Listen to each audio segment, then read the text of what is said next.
নবী আমার উম্মতকে শিখাইছে যেন ইহুদিদের সাদৃশ্যর মতো না হয়। মুহররম মাস আসলে তোমরা 10 তারিখ এবং 11 তারিখ রোজা রাখবা। ইমাম হুসাইন 10 মুহররমের দিন রোজা রাখা অবস্থায় ছিল রে।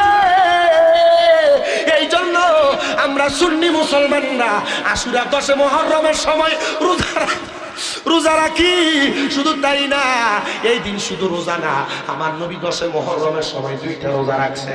একটা 10 মুহররম, একটা 11 মুহররম। নবী আমার মদিনাতে আগমন করার পরে দেখছে ইহুদিরা 10 মুহররম রোজা রাখে। জিজ্ঞাসা করে ইহুদিরা তোমরা 10 মুহররম কেন রোজা রাখো? কয় নূহ নবীর উপরে খানা নাযিল হয়েছে, মুসা নবীর উপর খানা নাযিল হয়েছে, আমরা সেই শুকরিয়া আদায় করে আমরা রোজা রাখি।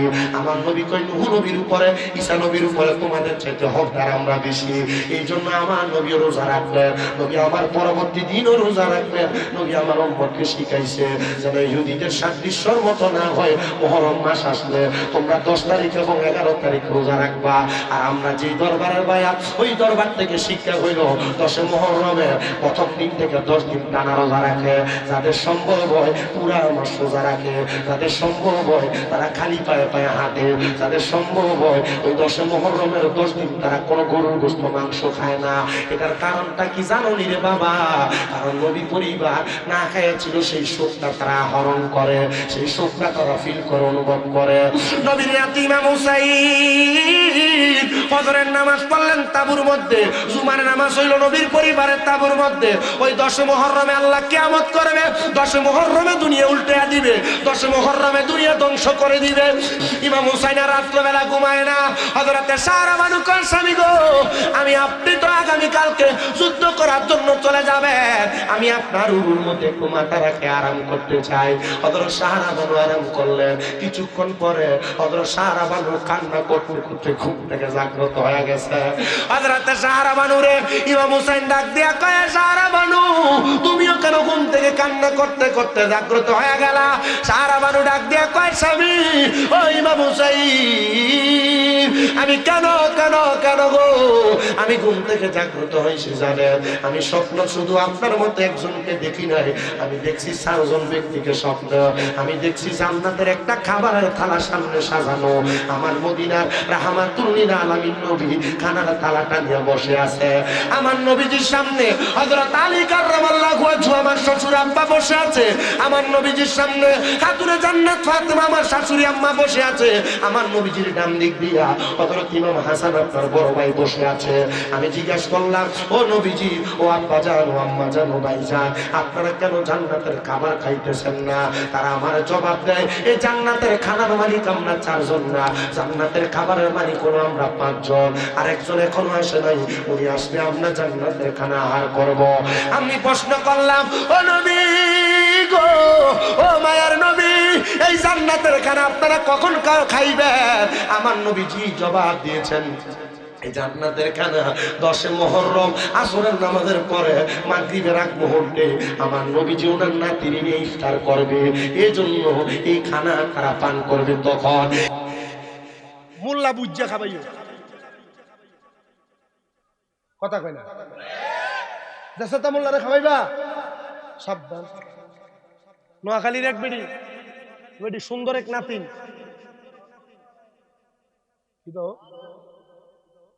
আমার নি কইতেছে কইলা আমার বাদ দি মাতিস নেই তাকুস না, আমি কি তা কই গো বেড়ি সুন্দরী নাতিন যে এলাকার ফলাফেন সবে নাতিন এনে দেখাবো।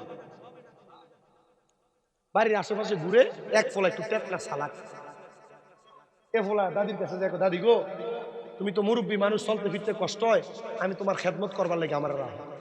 আমি নিজে চলতাম পারি না, তোর বেতন দেবো কই থেকে? না গো দাদি, বেতন দেওয়ার লাগতো না, তুমি আমার লাগে দোয়া করলো।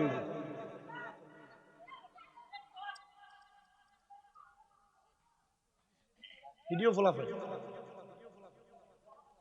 আচ্ছা বাদ দেন, ভিডিওর মতো থাক, অসুবিধা হইতেছে আপনারা, আপনারা বুঝতেছেন তো? দাদি কয় আচ্ছা ঠিক আছে, দোয়া দিলে যে তো চলবো, ঠিক আছে তুমি আমার খেদমত করো। তো নাতি তুমি যে আমার খেদমত করবা, তোমার দরকার হইলো তো আমি তোমার ডাক দেওয়া লাগবো, তোমার নাম কি? কয় দাদি এর নামটা লই যত বেজাল, কয় তোর নামটা কি প্রশ্ন? এ ডাক দিয়া কয়, দাদি আমার নাম হইলো নাতিন জামাই। নাম কি? তো বেটির ফানি লাগলো, কয় নাতিন জামাই, কয় একটু ফানি দিয়া যাও। বেডির খানা লাগলো, কয় নাতিন জামাইকে একটু খানা দিয়ে যাও। 2 সপ্তাহ টানা বেডির খেদমত করছে। 2 সপ্তাহ পরে নাতিনটা রাস্তার ভিতরে এমনি ধরে ডাক দেখো, দাদি তোমার নাতিনটার তো আমার খুব ভালো লাগে, আমি তারে পছন্দ করি, তাই আমার কাছে বিয়ে দিলাম। আরে ফোংডা রে, তুই আমার খেদমতের নাম দিয়ে তুই আমার নাতিন লইয়া ফলাই দিয়েছ।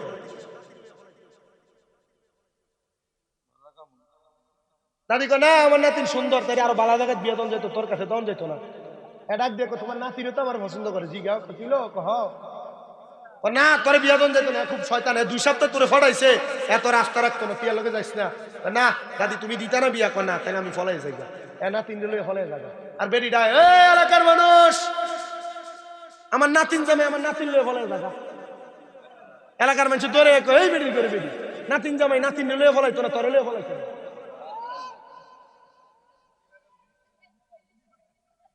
এমন দাড়ি টুপি কোরআনে হাফেজ তা মুফতি সাহেব সব ঠিক আছে, তোমার ইমান লইয়া কোন সময় ফলে যাবো গায়ে রমজান মাস আইতাছে, তুমি কেন হইতা না? আইয়াই কব তারাবির নামাজ 8 রাকাত, আইয়াই কব মুনাজাত জানাজার পরে দোয়া নাই, আইয়াই কব মিলাদ নাই কিয়াম নাই, আইলাই কব কি আর কারবালা কি আর মুহররম কিচ্ছু নাই। ইতা মৌলবীর পাগল হইও না, ওই নাতিন জামাইয়ের মতো ইমান চুরি করে লয়ে যাবো, বুঝা পাগল। এই তুমি তো অনেকক্ষণ ডিস্টার্ব করতেছ, আমি তোমাদের সাথে এখানে কথা বলছি না, আমার কথার নমুনা তো তোমাদের বোঝার উচিত ছিল। আমি ফালতু সময় নষ্ট করি না তো, একটা নামাজ করতেছি। আমি যদি উড়া সময় নষ্ট করতাম একটা হইতো। আমি তো গাড়ি থেকে নামার পরে আমি বুঝছি যে কোন পোলাটা কেরকম। আমি পোলা মানে সালামের নমুনা দেখলে বুঝি যে পোলা কিটা করবো। মনে করছি 2-3 বার তাকাইলে ঠিক হয়ে যাবে, দুষ্টামি চালায় যাচ্ছে।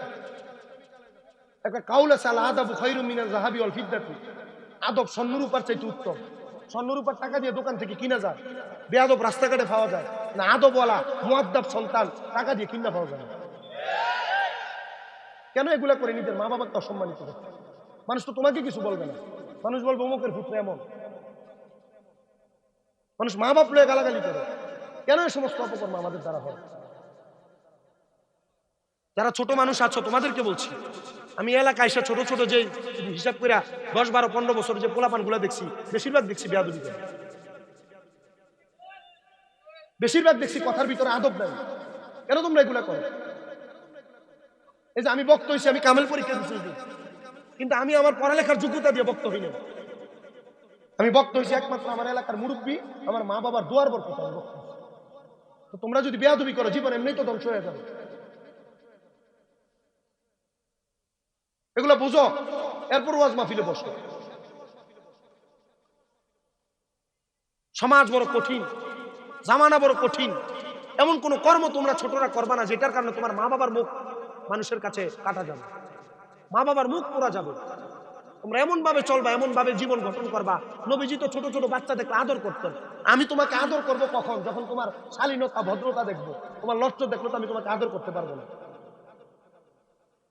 আমি আপনাদের এলাকার অনেক জায়গায় আসছি, যে দিঘির পার, বিষ্ণুপুরের সাইড সহ ওই যে ওই দিক দিয়া অনেক জায়গাতে আসছে, চাবিতলা এইগুলোতেও, চারিপাড়াটারে অনেক জায়গাতে আসছে, এই যে আহমদপুর, উলুমুড়িয়ে আসছি, আমি অনেক জায়গায় আসছি।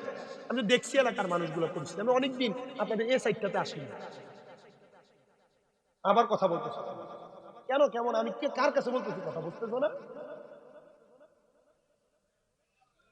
বসেন, আপনারা বসেন, আপনারা বসেন, আপনারা বসেন।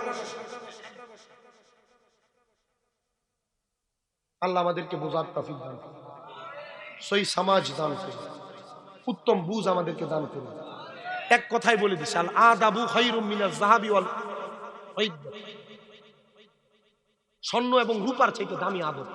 আল্লাহ আমাদের আদব রক্ষা করে চলার তৌফিক দান করুন। ইয়া নবী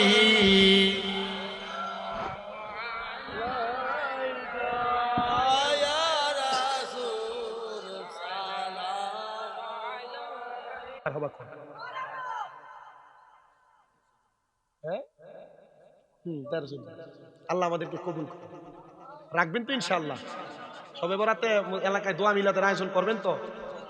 আমাদের যে গ্রাম ধনপুর, আমাদের গ্রামের ট্রেডিশন হইলো, যারা মা মরে গেছে অথবা বাপ মরে গেছে, দাদা দাদি কেউ মরছে, হেরার ঘর থেকে 1 ফুটলা গজ হইল, 1 ফুটলা দিলে হইল। এমনি তো মসজিদে বিরিয়ানি খিচুড়ির আয়োজন হয়, এগুলো আসবে, আস্তা টাল ফিরে যাবে। আমি যে মসজিদে জুমা পড়াই, প্রতি জুমাই মিলাদ হয়। কিঞ্চিত যদি মনে করেন 52 সপ্তাহ বা 56 সপ্তাহের ভিতরে যদি 5-7 জুমা যদি মিস হয় তা পারে, আনাইলে আমি একটা টাল ফিরে কথা বলি।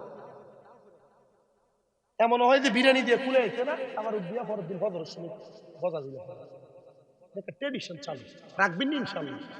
সবে বরাতের রাত্রে ইবাদতে কাটাইবেন, পোলাপান নিয়ে মসজিদে যাইবেন, পোলাপান নিয়ে কবর জিয়ারত করবেন, মার কবর জিয়ারত, বাপের কবর জিয়ারত, দাদার কবর জিয়ারত করবেন। এলাকায় 10-5টা কবর থাকলে সব দিক যাবেন জিয়ারত করতে। এ পোলারে যে শুরুটার আসলে এলিয়ে কবর জিয়ারত করবেন, পোলার এটা মনে থাকবে আরে আমার বাপে তো এবার বাপ মার কবর জিয়ারত করছে, আমনে মরে গেলে এবার এটার ফুতরে আর ভিড়ে লয়ে যেতে ফুতরে লয়ে কবর জিয়ারত করবে। মানে আমরা এটা না করতে করতে পোলাপান ভুল হয়ে যাইতেছি, ঠিক কিনা? আল্লাহ যেন আমাদেরকে পবিত্র ভাগ্য রজনী শবে বরাত ট্রেডিশন আর সওয়াবের নিয়তে ইবাদত বেশি বেশি করার তৌফিক দান, আমাদের ভাগ্যকে পরিবর্তন করার তৌফিক দান।